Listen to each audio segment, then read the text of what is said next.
성경 말씀을 봉독하겠습니다. 여호수아 1장 3절부터 9절의 말씀입니다.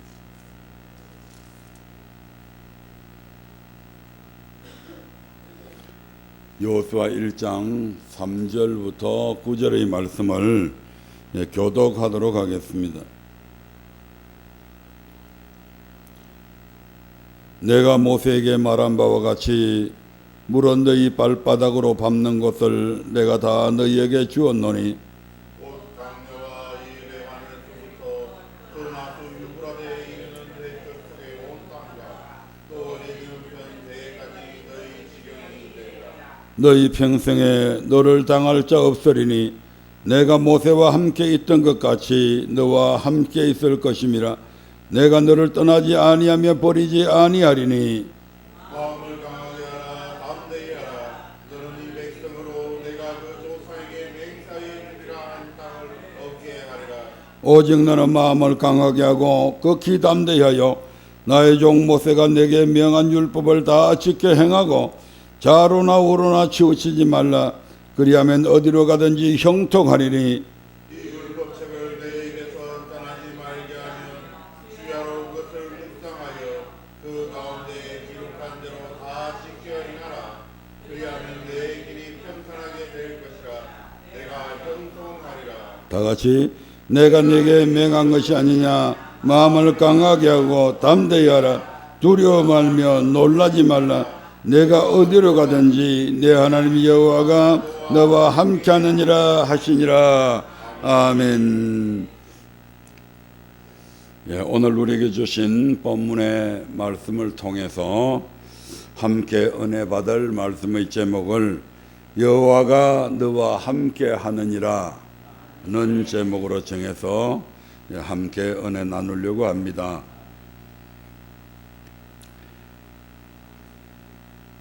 여호와가 너와 함께하노라. 참으로 귀한 말씀이요 참으로 복된 말씀이 아닐 수가 없습니다. 누가 우리와 함께하느냐에 따라서 우리의 주가가 높아지기도 하고 낮아지기도 합니다. 축구하는 사람들은 누구나 메시와 같은 클럽에서 한번 뛰어봤으면 하는 게 소망일 겁니다. 왜냐하면 세계 최고의 축구 선수잖아요. 그와 함께 한 같은 팀 안에서 공을 찰 수 있다는 그 자체가 얼마나 그에게는 큰 꿈인지 모릅니다. 요즘 이제 선거 시즌이 됐잖아요. 뭐 야당에서는 물론이고 여당에서도 계속적으로 거의 1등을 하고 있는 여론조사 결과 거의 1등을 하고 있는 윤석열 후보 같은 경우에 서로 막 잡아당기려고 그러잖아요. 왜냐하면 그가 가지고 있는 주가, 그가 가지고 있는 인기 이런 것들이 우리 팀에 우리 정당에 들어오면 함께 그 정당의 위상들이 높아지기 때문에 그렇습니다. 하물며 여호와가 너와 함께한다. 이건 엄청난 것이죠. 여호와가 어떤 분입니까? 그분이 바로 전능자요. 그 전능하심으로 온 우주와 만물을 창조하신 분이잖아요. 여호와가 창조주요. 여호와 그분께서 우리를 구원하신 구원자요. 여호와 그분께서 장차 우리에게 와서 우리의 모든 삶에 대해서 심판하실 심판주이시잖아요. 그런데 그분이 우리와 함께한다. 이건 그 어떤 것과도 비교할 수 없는 가치가 있는 것이고 존귀한 것이죠. 그런데 여기에 전제 조건이 있습니다. 하나님께서 여호수아에게 요구한 것을 통해서 그 조건이 무엇인지 알 수 있게 되는데요. 모세가 내게 명한 율법을 다 지켜 행하라. 이게 내가 너와 함께하는 조건입니다. 무조건 너와 함께 해주겠다가 아니고 내가 모세가 내게 명한 그 율법을 다 지켜 행하게 되면 그때 비로소 내가 너와 함께 해주겠다고 하는 약속입니다. 잘 아시다시피 여호수아는 모세의 몸종입니다. 모세가 40년 동안 이스라엘 백성들을 이끌며 사역할 때에 수많은 이적과 기적을 봤습니다. 그 모세가 일으키는 그러한 이적과 기적을 통해서 하나님이 정말 대단하신 분인가를 누구보다도 여호수아는 가까이에서 봐왔습니다. 그런데 그런 모세에게 수많은 이스라엘 백성들이 때로는 원망하고 불평하고 때로 돌을 들어서 모세를 죽이려고 하는 그러한 일들도 목도하게 됩니다. 그런 여호수아가 모세가 죽게 되자 모세의 후임자로 이스라엘 백성의 지도자가 됩니다. 얼마나 두려웠겠습니까? 모세와 같은 그런 능력을 갖고 있는 것도 아니요, 모세처럼 그런 이적과 기적을 행할 수 있는 그런 것도 한 번도 행해본 일이 없는 여호수아입니다. 그러니까 얼마나 두렵겠어요. 야, 이 사람들 어떻게 하지? 저것들이 나를 조금만 잘못하면 갈갈이 찢어 죽일 텐데, 별의별 걱정과 염려거리가 지금 여호수아의 머리를 복잡하게 만들고 있었을 것입니다. 그런데 하나님께서 뭐라고 얘기하십니까? 두려워하지 말라, 담대하라, 마음을 강하게 해라, 극히 담대히 해라. 내가 너와 함께 해주겠다. 내가 너와 함께 해주겠다. 단 모세가 내게 명한 율법을 다 지켜 행하면 나 여호와가 모세에게 했던 것과 같은 일들을 네한테도 해주겠다, 이렇게 약속하고 있는 겁니다. 모세가 잘나서 이적과 기적을 이룬 것이 아닙니다. 모세가 특별한 능력이 있어서 그런 것이 아닙니다. 바로 모세에게 여호와께서 함께 하시니까 가능했던 일들이었다, 이 말입니다. 그러므로 여호수아야, 너도 모세에게 명한 이 모세가 명한 내게 명한 율법을 다 지켜 행하라, 그리 하기만 하면 내가 모세에게 행했던 것과 똑같은 일들을 너를 통해서도 하겠다는 약속입니다.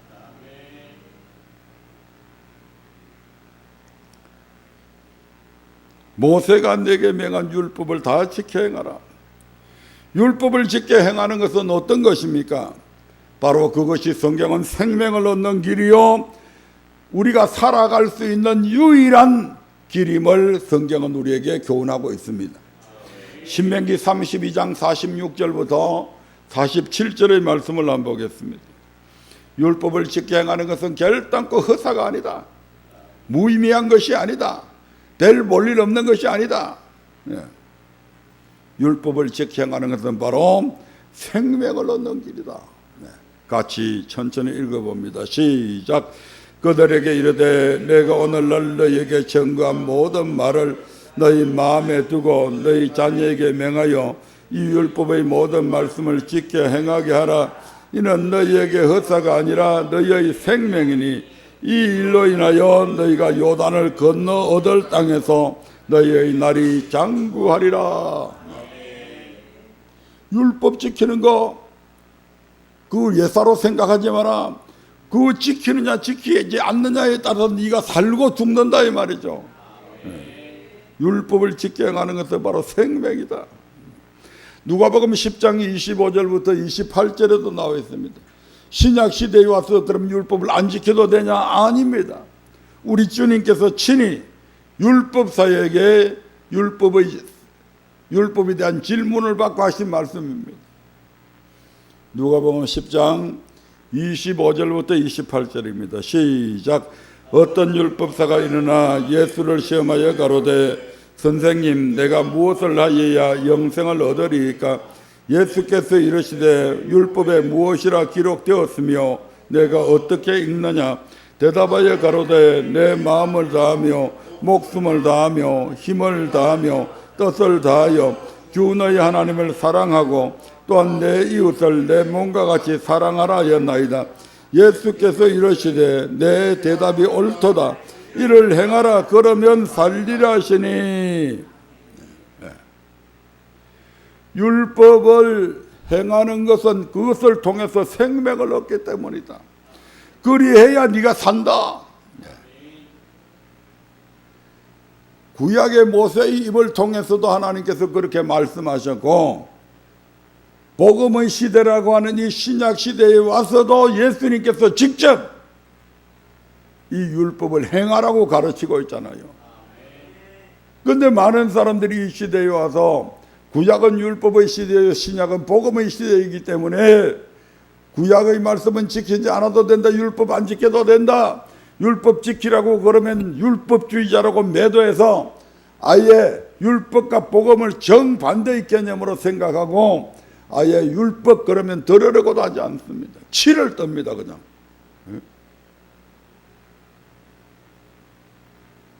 율법이 뭔지도 모르고 그저 잘못된 목사로부터 들은 풍어를 가지고 율법을 판단합니다. 율법을 얘기하면 귀찮게 여기고, 구약의 이스라엘 백성들이 망할 때 어떻게 했습니까? 율법 듣는 것을 귀찮게 여겼잖아요. 그것이 하나님의 말씀인데 내가 듣기 싫다고 듣지 않고 내가 듣고 싶다고 듣고 하는 게 하나님의 말씀이 아닙니다. 싫든 좋든 간에 우리는 들어야 되고, 싫든지 좋든지 간에 그것은 행해야 됩니다. 왜냐하면 그게 우리가 사는 길이기 때문에 그렇다 이 말입니다. 여러분들이 병원에 가서 의사의 처방을 받고, 처방받고 나면 때로 힘든 것도 요구하잖아요. 이거 며칠씩 금식을 해야 됩니다. 몇 시에 일어나서 몇 시간마다 이런 약을 먹어야 됩니다. 식사량은 이렇게 줄여야 됩니다. 그러면 하잖아요. 왜? 자신의 건강을 위해서, 살기 위해서. 그런데 우리 하나님께서 우리에게 복도 주시고 이 땅에 복도 주시고 우리의 영혼을 살려주신다는데 그것이 좀 귀찮다고, 내 마음에 안 든다고 안 지켜도 된다? 그런 사람이 어떻게 영생을 얻으리라고 생각을 할 수가 있겠습니까? 이러한 생명이 되는 율법을 주님은 결탄코 폐하신 적이 없습니다. 오히려 완전케 하셨죠. 그리고 완전케 하신 율법의 지극히 작은 것 하나라도 행하며 가르치는 자는 천국에서 크다 일컬음을 받으리라고 말씀하고 계십니다. 마태복음 5장 17절부터 19절의 말씀입니다. 우리 다 같이 잘 아는 말씀이죠. 마태복음 5장 17절부터 19절입니다. 내가 율법이나 선지자나 폐하러 온 줄로 생각지 말라. 폐하러 온 것이 아니요 완전케 하려 함이로다. 진실로 너희에게 이르노니 천지가 없어지기 전에는 율법의 1.1핵이라도 반드시 없어지지 아니하고 다 이루리라. 그러므로 누구든지 이 계명 중에 지극히 작은 것 하나라도 버리고 또 그같이 사람을 가르치는 자는 천국에서 지극히 작다 일컬음을 받을 것이요 누구든지 이를 행하며 가르치는 자는 천국에서 크다 일컬음을 받으리라. 아멘. 우리가 율법에 보면 큰 율법이 있고 작은 율법이 있습니다. 사망에 안 지켜서 그대로 순종 안 해서 죽는 그런 율법이 있는 반면에 사소한 그런 율법도 또 있다 이 말입니다. 그런데 그 사소한 율법까지라도 그대로 행하며 가르치는 자는 천국에서 크다 일컬음을 받을 것이고, 이거는 별거 뭐 소중한 말씀이 아니다, 꼭 뭐 천국과 지옥에 가는 그런 정도로 중요한 율법이 아니다 해서 안 지키고 그렇게 자기도 안 지키고 안 지켜도 된다고 가르치는 그 사람은 비록 천국에 가는 한이 있더라 할지라도 그 사람은 천국에서 적은 자가 된다 이 말입니다. 이 땅에서 교회를 부흥시키고 수많은 성도들을 거느리고 큰 교회를 짓고 그렇다고 해서 천국에서 큰 목사가 되고 큰 사람이 되는 것이 아니라고 주님은 분명히 천국에서 어떤 자가 큰 자가 되고 어떤 자가 적은 자가 되는지 명확하게 지금 말씀을 하고 계시잖아요. 그러면서 내가 율법이나 선지자나 폐하러 온 것이 아니다. 많은 사람들이 예수님이 이 땅에 옴을 통해서 구약의 율법은 폐하여졌다고 이야기합니다. 그런데 주님의 생각과는 전혀 반대잖아요. 주님은 뭐라고 말씀하십니까? 내가 율법이나 선지자나 폐하러 온 것이 아니고 완전케 하러 왔다. 구약의 율법이 그대로 넘어오는데, 넘어오는 그 율법 중에서 완전케 이미 되어 있는 율법에는 손댈 필요 없고, 조금 완전치 못한 부분들, 예를 들면 10계명 중에서 6계명 살인하지 말라, 또 7계명 간음하지 말라, 그런 부분에 대해서는 주님께서 완전케 만드셨다 이 말입니다. 왜냐하면 구약시대에 이미 성령님도 보내주시지 않았는데, 그때에 신약시대처럼 완전케 된 율법을 주면 사람들이 지킬 수 없다는 거죠. 그들의 의지만 갖고 되는 게 아니다 이 말입니다. 사도 바울도 고백했잖아요. 지킬 수 없었다고. 그래서 지키지 못하니까 도리어 생명을 얻게 할 그 율법이 내게 대하여 도리어 사망에 이르는 법이 되었다고 그렇게 고백하잖아요. 그러니까 구약시대에는 지킬 수 없기 때문에, 우리 힘으로는 지킬 수 없기 때문에 우리 하나님은 우리가 지킬 수 없는 율법을 주시는 분이 아니다 이 말입니다. 못 지키는 율법을 줘가지고 못 지킨다고 매질하고 못 지킨다고 재앙을 주는 그런 하나님 아니에요. 많은 사람들이 사랑의 하나님이라고 그러면서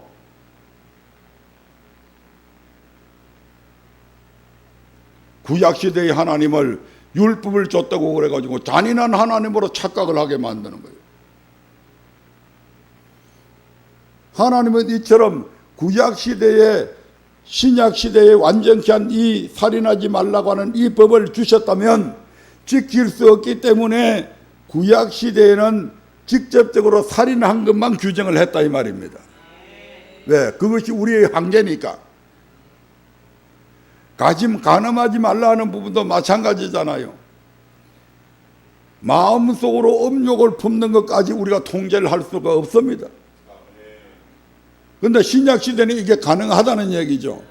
그런데 구약시대는 성령님을 보내시지 않았기 때문에 그게 불가능했다 이 말입니다. 그 불가능한 것을 이스라엘 백성들에게 율법이라고 줘가지고 못 지킨다고 벌하실 수는 없다 이 말입니다. 왜? 하나님은 사랑의 하나님이시잖아요. 할 수 없는 일을, 할 수 없는 법을 주시는 분이 결단코 아니다 이 말입니다. 뿐만 아니라 구약시대는 동물의 피를 가지고 제사를 지냈지만 신약시대는 예수님께서 어떻게 합니까? 성령으로 말미암아 험없고 거룩한 그리스도의 피, 성령으로 말미암아 잉태된 전혀 죄가 없으신 예수님의 그 보배로운 피로 동물의 피를 대체하는 거죠. 아멘. 그래서 구약시대의 불완전한 것들을 신약시대의 주님께서 완전케 하셨다 이 말입니다. 그래서 구약시대는 하나님 앞에 제사 드리러 갈 때마다 동물의 피를 계속 그때마다 가지고 나갔잖아요. 그런데 신약시대에 예수님의 피는 단 한 번의 그 보배로운 피로 말미암아 우리 모두가 구속함을 입었고, 그래서 그 피에 의지해서 우리가 이렇게 주일날 동물의 피를 가지고 나오지 않아도 우리 하나님 앞에 예배 드려도 그 예배 받아 주신다 이 말입니다.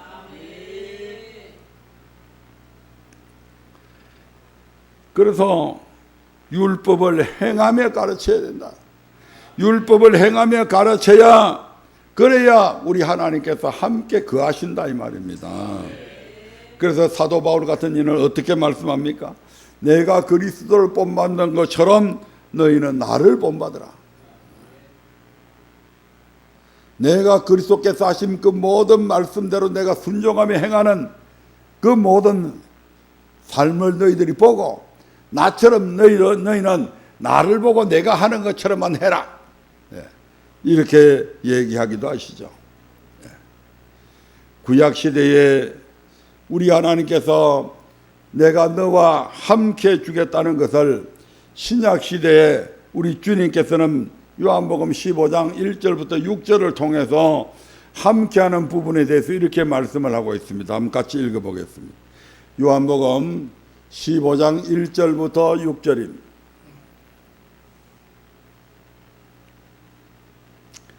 천천히 같이 읽어봅니다. 내가 참 포도나무요 내 아버지는 그 농부라. 물은 내게 있어 과실을 맺지 아니하는 가지는 아버지께서 이를 제해 버리시고 무릇 과실을 맺는 가지는 더욱 과실을 맺게 하려 하여 이를 깨끗게 하시느니라. 너희는 내가 일러준 말로 이미 깨끗하였으니 내 안에 거하라. 나도 너희 안에 거하리라. 가지가 포도나무에 붙어있지 아니하면 절로 과실을 맺을 수 없음같이 너희도 내 안에 있지 아니하면 그러하리라. 나는 포도나무요 너희는 가지니 제가 내 안에 내가 저 안에 있으면 이 사람은 과실을 많이 맺나니 나를 떠나서는 너희가 아무것도 할 수 없음이라. 사람이 내 안에 거하지 아니하면 가지처럼 밖에 버려 말라지나니 사람들이 이것을 모아다가 불에 던져 살았느니라. 아멘.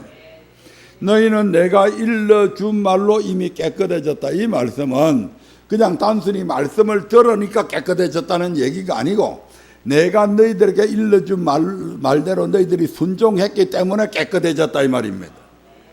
아멘. 너희는 내가 일러준 말로 내가 너희에게 지금 제자들에게 일러주는 그 말들을 제자들이 그대로 순종하잖아요. 그래서 그들은 이미 깨끗해졌다고 얘기합니다.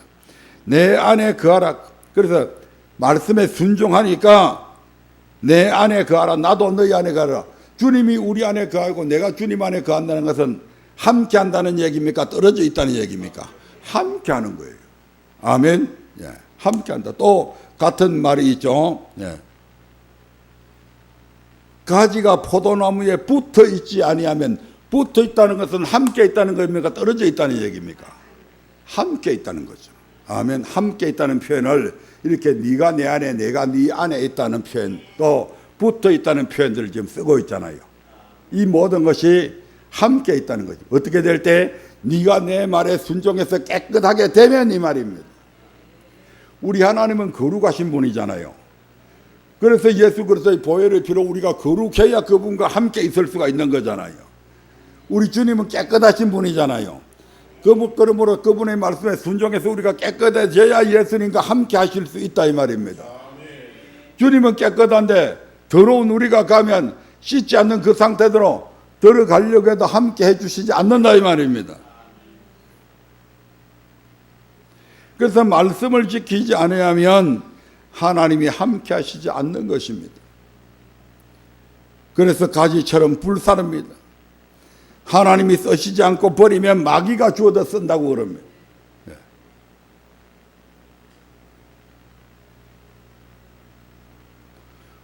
저와 여러분은 하나님과 함께하고 있는 자입니까? 붙어 있는 자입니까?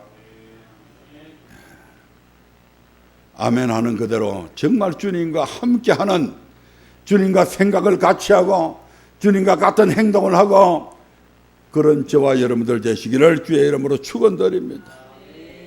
붙어 있으려면, 즉 함께 있으려면 깨끗하게 해야 된다. 그래서 주님이 내 안에, 내가 주님 안에, 그래서 함께 있어줘야 되는 겁니다. 그래서 함께 하면 어떻게 해준다는 얘기입니까?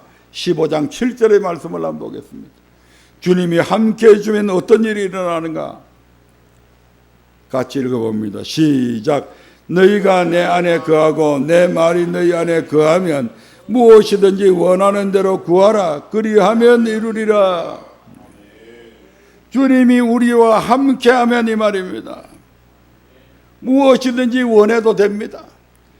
무엇이든지 원하는 대로 구해도 됩니다. 왜냐하면 주님이가 함께하는 사람은 자기 욕심을 위해서 구하지 않는다는 거죠. 자기 영광을 위해서 구하지 않습니다. 사사로운 욕심을 위해서 구하지 않는다 이 말입니다. 그러니까 너희가 내 안에 거하고 내 말이 너희 안에 거하면 주님과 함께하게 되면 무엇이든지 우리가 구하는 것이 주님과 같은 것을 구하게 되는 것이죠. 하나님이 기뻐하시는 것을 구하게 될 수밖에 없다 이 말입니다. 그러니까 하나님께서 무엇이든지 원하는 대로 구해라. 그리하면 내가 이루어 주겠다고 말씀하십니다. 여호수아에게 네가 모세가 네한테 전한 그 율법대로 그대로 행하라. 그리하면 네가 두려워하지 않아도 되고 네 마음이 담대하게 되고 네가 무슨 일을 하든지 형통하게 되고 네가 무슨 일을 하든지 평탄한 길이 네 앞에 있다. 이렇게 하나님께서 약속하신 것과 주님께서 오늘 너희가 내하고 함께하면 너희가 무엇이든지 원하는 대로 구하면 내가 들어주겠다고 하는 말이 같은 말씀이잖아요. 그러니까 구약시대의 여호수아에게 주신 그 말씀이 단순히 여호수아로 끝나는 것이 아니다 이 말입니다. 오늘 저와 여러분에게 주신 말씀이잖아요. 내가 니하고 함께 해주기를 원한다. 그래서 니한테 복도 주고 니한테 건강도 주고 니한테 꿈도 심어주고 니한테 좋은 일들이 많이 일어나게 해주고 그렇게 하고 싶다 내가.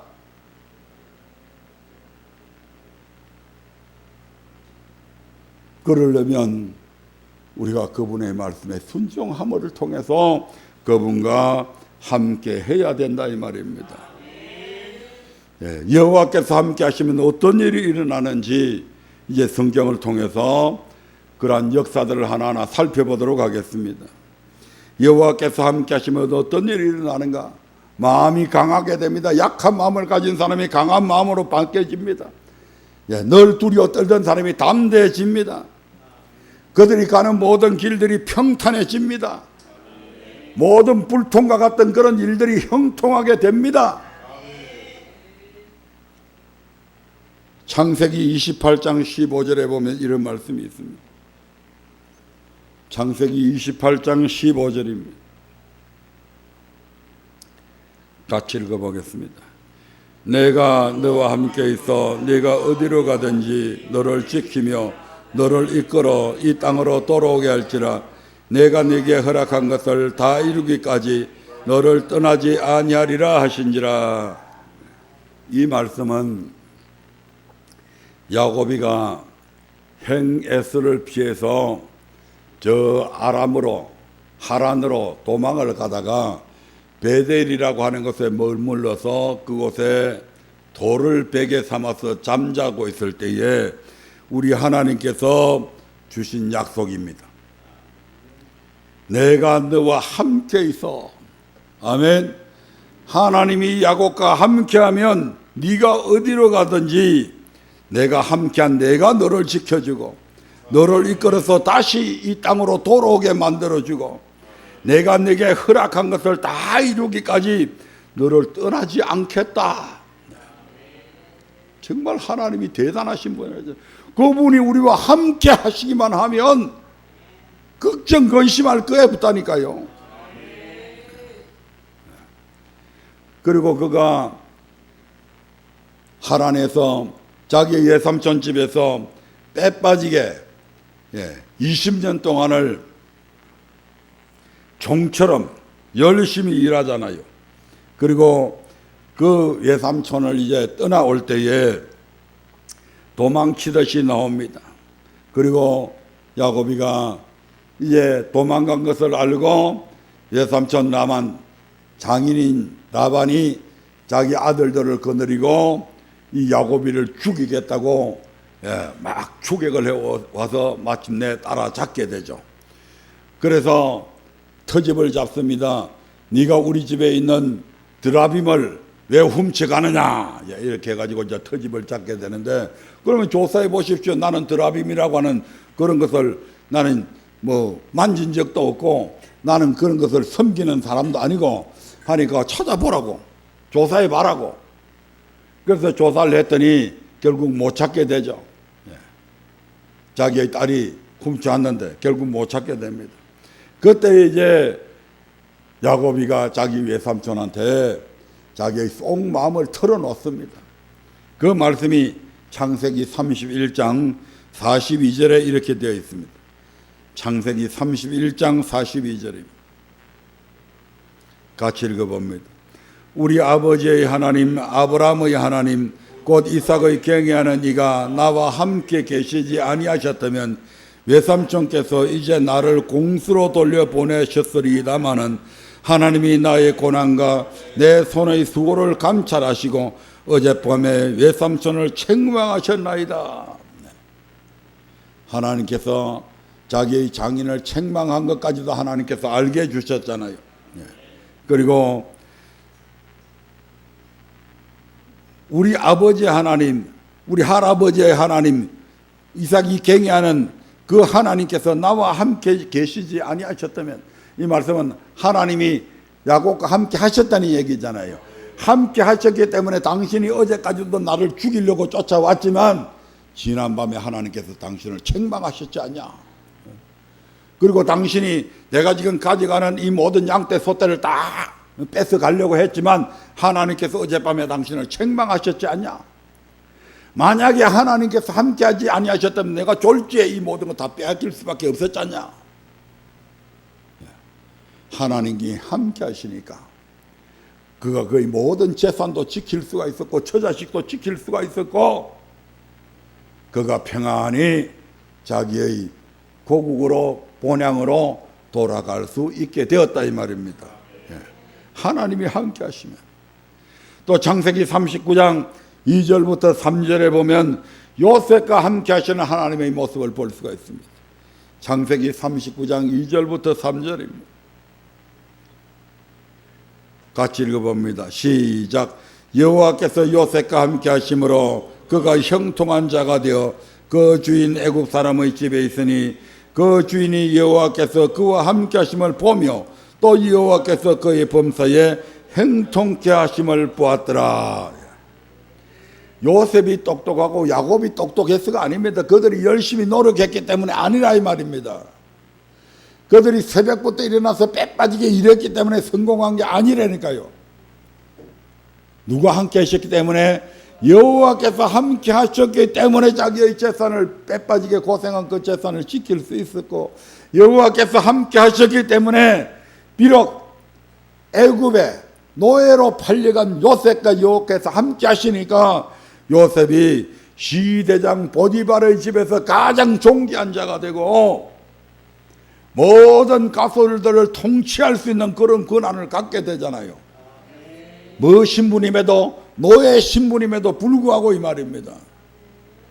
누가 함께 하셨기 때문에 여호와께서 함께 하시면 이렇게 비천한 사람도 높여주신다 이 말입니다. 사람이 노력만 하고 된다는 게 아니라 이 말입니다. 그 주인이 봐도 야, 저 녀석은 진짜 여호와께서 제가 믿는 하나님이 진짜 함께 하시네. 그렇게 인정될 정도로 우리 하나님께서 요셉과 함께 하셨다 이 말입니다. 그러다가 결국 강간미수범으로 애굽의 감옥에 수감이 되어지죠. 근데 그때에도 여호와께서 함께 하십니다. 아멘. 함께 하시니까 어떤 일이 일어납니까? 39장 21절부터 23절의 말씀을 한번 보겠습니다. 여호와께서 함께 하시니까 어떤 일이 일어나니? 시작. 여호와께서 요셉과 함께 하시고 그에게 인자를 더하사 전옥에게 은혜를 받게 하시매 전옥이 옥중 제수를 다 요셉의 손에 맡김으로 그 재반 사물을 요셉이 처리하고 전옥은 그의 손에 맡긴 것을 무엇이든지 돌아보지 아니하셨으니 이는 여호와께서 요셉과 함께 하심이라. 여호와께서 그의 범사에 형통케 하셨더라. 여호와께서 함께 하시면 어떤 상황 속에서도 형통하게 된다니까요. 이거 믿자 이 말입니다. 우리도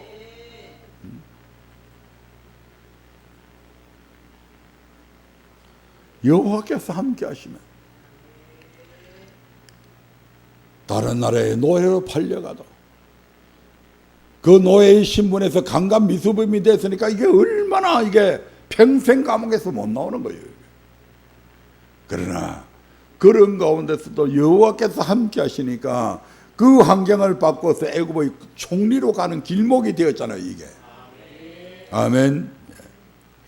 출애굽기 3장 12절 한번 볼까요? 출애굽기 3장 12절 같이 읽겠습니다. 시작. 하나님이 가라사대 내가 정녕 너와 함께 있으리라. 네가 백성을 애굽에서 인도한 후에 너희가 이 산에서 하나님을 섬기리니 이것이 내가 너를 보낸 증거니라. 모세가 감히 살인자 신분으로 바로왕 앞에 서서 내 백성을 보내라. 그들이 광야에서 여호와를 섬길 것이다. 이렇게 선포할 수 있는 것도 여호와께서 함께 하셨기 때문에 그런 배짱이 있었다 이 말입니다. 어디 살인자가 왕 앞에 가가지고 그것도 자기들은 노예고 그런 신분에서 왕 앞에 가서 내 백성을 해방시키라. 그들이 광야에서 여호와를 섬길 것이다. 어떻게 이렇게 요구할 수 있냐 이 말입니다. 그러한 배포와 그러한 담대함이 누가 함께 하시기 때문에, 여호와께서 함께 하시기 때문에 가능한 거예요. 그게 여호와께서 함께 하셨기 때문에 이스라엘 백성들을 결국 출애굽시켜서 시내산에서 하나님을 섬기게 만들잖아요. 이게 모세가 한 일이 아니다 이 말입니다. 모세와 함께 하셨던 여호와께서 모세의 손길을 통해서 하신 일들이다 이 말입니다. 그러면서 모세는 이제 그의 임종의 날이 가까울 때에 몸종 여호수아에게 하나님의 말씀으로 이렇게 건면합니다. 신명기 31장 6절부터 8절의 말씀을 보겠습니다. 신명기 31장 6절부터 8절입니다. 너는 마음을 강하게 하고 담대히 하라. 그들을 두려워 말라. 그들 앞에서 떨지 말라. 이는 내 하나님 여호와 그가 너와 함께 행하실 것임이라. 반드시 너를 떠나지 아니하시며 버리지 아니하시리라 하고, 모세가 여호수아를 불러 온 이스라엘 목전에서 그에게 이르되 너는 마음을 강하게 하고 담대히 하라. 너는 이 백성을 거느리고 여호와께서 그들의 열조에게 주리라고 맹세하신 땅에 들어가서 그들로 그 땅을 얻게 하라. 여호와 그가 내 앞서 행하시며 너와 함께 하사 너를 떠나지 아니하시며 버리지 아니하시리니 너는 두려워 말라. 놀라지 말라. 아멘. 여호와 하나님께서 그가 너와 함께 행하실 것이다. 여호와 그가 네 앞서 행하시면 너와 함께 하사. 우리 하나님이 함께 하시면 어떤 불가능도 가능케 됩니다. 어떤 안 되는 일도 되게 되어 있다 이 말입니다. 사무엘상 18장 12절에 보면 여호와께서 다윗과 함께 계시니까 사울이 다윗을 죽이려고 하다가도 다윗을 두려워하게 됩니다. 아멘.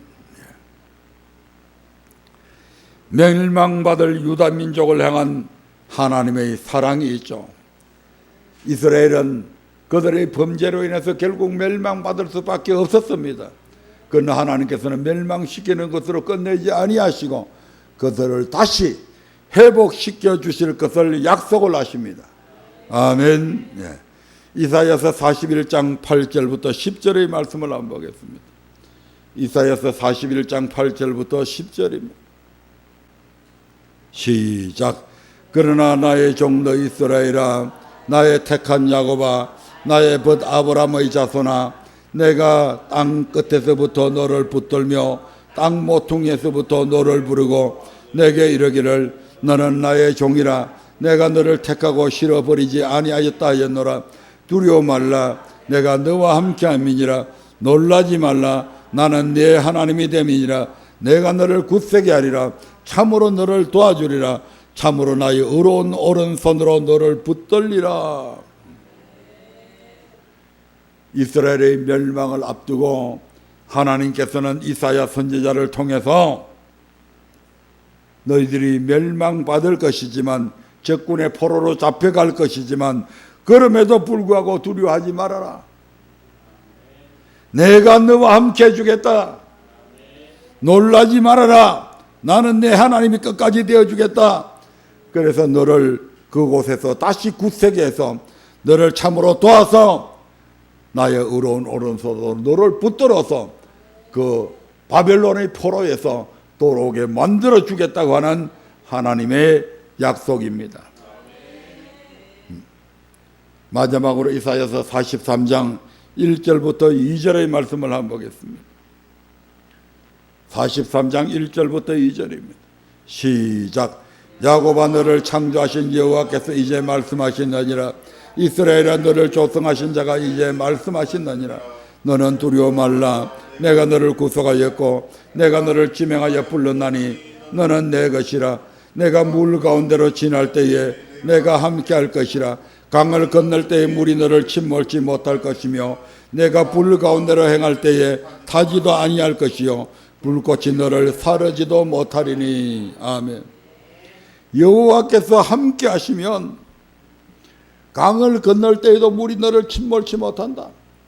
그 깊은 홍해 바닷물을 건널 때도 물이 이스라엘 백성을 덮치지 못했습니다. 아멘. 이스라엘 백성들이 여호수아를 따라서 요단강을 청이란 요단강물을 건널 때에도 그 급류가 이스라엘 백성을 덮치지 못했다 이 말입니다. 네가 강을 건널 때 물이 너를 침몰지 못할 것이다. 이건 너희들 조상들이 이미 경험했지 않냐 이 말입니다. 아멘. 네가 불 가운데로 행할 때에 타지도 않을 것이요 불꽃이 너를 사르지도 못하리니. 언제적 일입니까? 바로 사드락과 메삭과 아베느고가 느부갓네살의 호의를 무시하고 우리는 절대로 저 우상 앞에 절할 수 없다 해가지고 풀무불을 7배나 뜨겁게 해서 그들을 던지는 사람이 다 죽었는데도 그들은 그 안에 들어가서 유유히 걸어다니잖아요. 아멘. 예. 불 가운데로 행할 때에 타지도 않을 것이요 불꽃이 너를 사르지도 못할 것이다. 누가 함께 하시면 여호와께서 함께 하시니까. 그 불꽃 가운데서 세 사람이 들어갔는데 네 사람이 다니잖아요. 아멘. 여호와께서 그들과 함께 하시잖아요. 5절 6절 말씀도 같이 보겠습니다. 5절 6절 시작. 두려워 말라. 내가 너와 함께하여 내 자손을 동방에서부터 오게 하며 서방에서부터 너를 모을 것이며 내가 북방에게 이르기를 놓으라. 남방에게 이르기를 구류하지 말라. 내 아들들을 원방에서 이끌며 내 딸들을 땅끝에서 오게 하라. 아멘. 내가 너와 함께하여 이곳으로 이전하게 하신 우리 하나님께서 우리와 함께 하심으로 이곳에 오는 그 모든 길에 평탄케 해주셨고 형통케 해주셨습니다.